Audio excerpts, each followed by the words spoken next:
শনিবার ১৩ জুনের সন্ধ্যা, যখন ডালাস শহরে জোছনা তার স্নিগ্ধ ও কোমল চাদর বিছিয়ে দিচ্ছিল। লেক গ্র্যাবভিনের শান্ত পানি তার বুকে তারার ঝিলমিল আলো ধারণ করেছিল এবং শীতল বাতাস আবহাওয়াকে আরও মনোরম করে তুলছিল। এমনই এক মনোরম পরিবেশে সাহিত্য, কবিতা ও প্রকৃতির এক বিরল মিলন দেখা গেল, যেখানে আল নূর ইন্টারন্যাশনালের ব্যবস্থাপনায় ষষ্ঠ বার্ষিক সমুদ্র বা নৌ মুশায়রা আয়োজন করা হয়েছিল। এই অনন্য এবং স্মরণীয় সাহিত্যিক আসরটি লেক গ্র্যাবভিনের জলে ভ্রমণরত একটি সুন্দর পর্যটন জাহাজ বা ক্রুজে সাজানো হয়েছিল।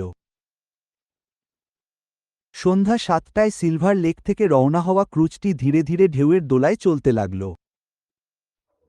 আমি আল নূর ইন্টারন্যাশনাল এবং ডক্টর নূর আমরোহভিকে অভিনন্দন জানাই যে তারা আমাদের জন্য এই সুন্দর সন্ধ্যার আয়োজন করেছেন। বলা হয়, কিছু মানুষ এমন থাকে যাদের মধ্যে নতুন কিছু করার বা অনন্য কিছু করার প্রবল আগ্রহ থাকে। কিছু মানুষ এমন হয়, আর সেই সাথে সাহিত্যপ্রেমী মানুষের একটি সুন্দর কাফেলাও কাব্য ও শিল্পের জগতে প্রবেশ করতে শুরু করে। ক্রুজ রওনা হওয়ার সাথে সাথেই অতিথিরা হ্রদের মনোরম দৃশ্য উপভোগ করতে শুরু করেন।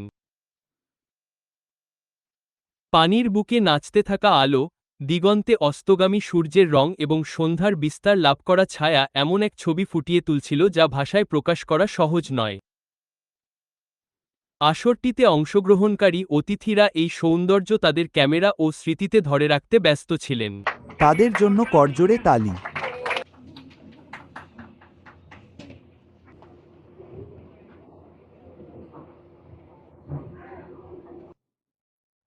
রাতের খাবারের সময় জাহাজের নিচের অংশে অতিথিদের আপ্যায়ন করা হয়, যেখানে সুস্বাদু ও বৈচিত্র্যময় খাবারের আয়োজন ছিল।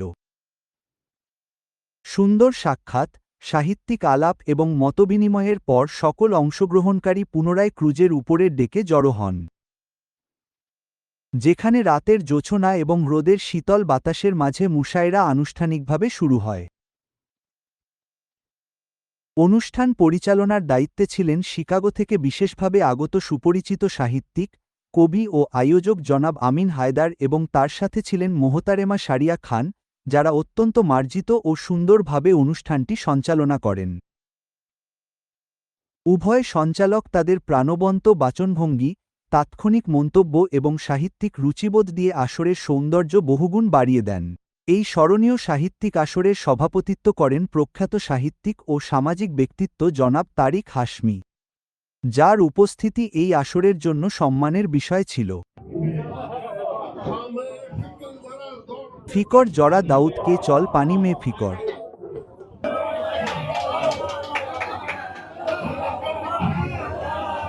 জব লিখি হামনে জব লিখি হি।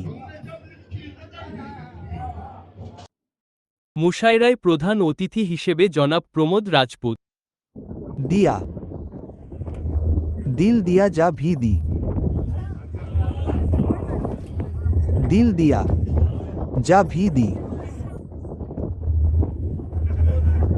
দিল দিয়া যা ভি দি। और कितना খাসারা কার লু। আমার হিন্দিভাষী ভাইয়েরা পেছনে বসে আছেন। খাসারা মানে হলো ক্ষতি বা লস। দিল দিল দিয়া যা ভি দি और कितना খাসারা কার লু। ইশক মুমকিন হি নেহি আব मैं दोबारा কার লু। স্পেশাল গেস্ট হিসেবে ডক্টর শমশা কোরেশি অংশগ্রহণ করেন, যিনি সাহিত্যের প্রসার এবং উর্দু ভাষার প্রচারের জন্য এমন অনুষ্ঠানের গুরুত্বের প্রশংসা করেন। মহাবিশ্ব ভালোবাসাই জীবন এবং জীবন থেকেই মহাবিশ্ব। বেঁচে থাকা পর্যন্ত একে অপরকে ভালোবেসে যাও। বেঁচে থাকা পর্যন্ত একে অপরকে ভালোবেসে যাও। তাদের ছাড়াও ডিএফডব্লিউ এবং আমেরিকার বিভিন্ন শহর থেকে আগত বিশিষ্ট কবি, সাহিত্যিক এবং লেখকগণ এই সাহিত্যযাত্রার অংশ হয়েছিলেন। অনুষ্ঠানে ডক্টর সালিহা সুলেমান তার চমৎকার এবং আবেগপূর্ণ কবিতার মাধ্যমে শ্রোতাদের মুগ্ধ করেন। বাহ বাহ! তুমি কখনো জানালার ধারে চাঁদের আলো? খুব চমৎকার, খুব চমৎকার। তুমি জানালার ধারে অলংকার। যেখানে ডক্টর শেখ হামিদ তার অনন্য বাচনভঙ্গিতে প্রশংসা কুড়োলেন, জনাব এজাজ শেখ। এটা মানি যে ঈশ্বর থেকে আলাদা তো নয়। এটা মানি যে ঈশ্বর থেকে আলাদা তো নয়, তবে বন্ধুরা টাকাই ঈশ্বর নয়। এবং জনাব শাহ আলিম আসর তার নির্বাচিত কবিতার মাধ্যমে অনুষ্ঠানটিকে একটি চিন্তাশীল ও সাহিত্যিক রূপ দেন। অদ্ভুত মানুষ, অদ্ভুত মানুষ। চোখে কোনো স্বপ্ন নেই। অদ্ভুত মানুষ, চোখে কোনো স্বপ্ন নেই। দিনের বেলাতেও এখন আর কোনো সূর্য নেই। অদ্ভুত মানুষ, চোখে কোনো স্বপ্ন নেই। দিনের বেলাতেও এখন আর কোনো সূর্য নেই। আমি ভাবি কার কাছে পথের দিশা চাইব? আমি ভাবি কার কাছে পথের দিশা চাইব, এখানে মুসাফিরদের মধ্যে সফল কেউ নেই।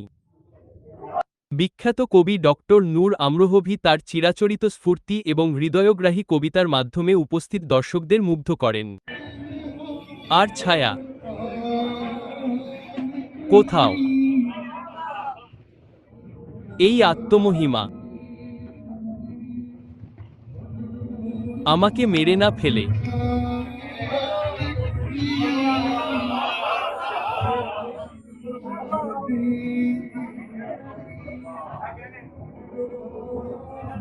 কোথাও আমাকে মেরে না ফেলে।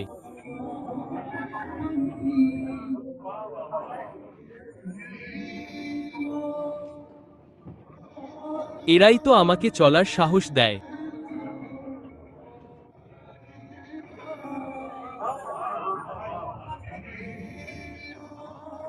এরাই তো আমাকে সাহস দেয় চলার।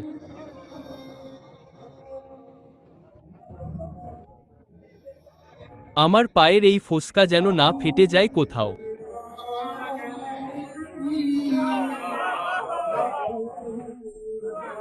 জিন্দাবাদ, জিন্দাবাদ। আমার পায়ের এই ফোসকা কোথাও।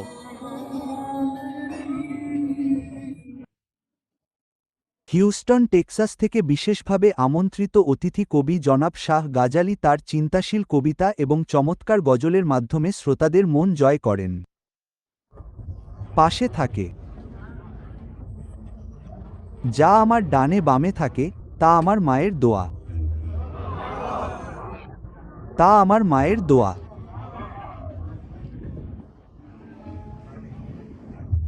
তাদের ছায়ায় বসে থাকা। তাদের ছায়ায় বসে থাকা। মায়েরা তো শীতল ছায়ার মতো হয়। অন্যদিকে জনাব ফায়াজ খান রামপুরি ক্লাসিক্যাল উর্দু কবিতার ঐতিহ্যকে তার নিজস্ব ঢঙে উপস্থাপন করে প্রচুর প্রশংসা অর্জন করেন। একে অপরকে রেখেছে। কোপের মুখে থাকা মানুষ। ঈশ্বর, যদি এই খারাপ মনের মানুষগুলো না থাকত। ঈশ্বর, যদি এই খারাপ মনের মানুষগুলো না থাকত। প্রতিটি কবির কবিতার পর দর্শকদের পক্ষ থেকে বাহ বাহ, সুবহান আল্লাহ এবং করতালির প্রতিধ্বনি শোনা যাচ্ছিল, যা এই প্রমাণ ছিল যে সাহিত্যপ্রেমীরা আজও উর্দু ভাষার সৌন্দর্য এবং মাধুর্যের সাথে গভীরভাবে জড়িয়ে আছেন। একদিকে ছিল জলের নরম ও নাজুক ঢেউ, অন্যদিকে বাতাসের মৃদু গুঞ্জন, আর তার মাঝে গজল ও কবিতার সুবাস বাতাসে ছড়িয়ে পড়ছিল। মনে হচ্ছিল যেন প্রকৃতি নিজেও এই মুশায়রায় অংশ নিচ্ছে এবং প্রতিটি শেরের ওপর নিজের নীরব সমর্থন জানাচ্ছে। ঢেউয়ের ছন্দ, বাতাসের সুর আর গজলের মিষ্টতা এমন এক প্রাণবন্ত পরিবেশ তৈরি করেছিল যা শ্রোতাদের দীর্ঘক্ষণ আচ্ছন্ন করে রেখেছিল।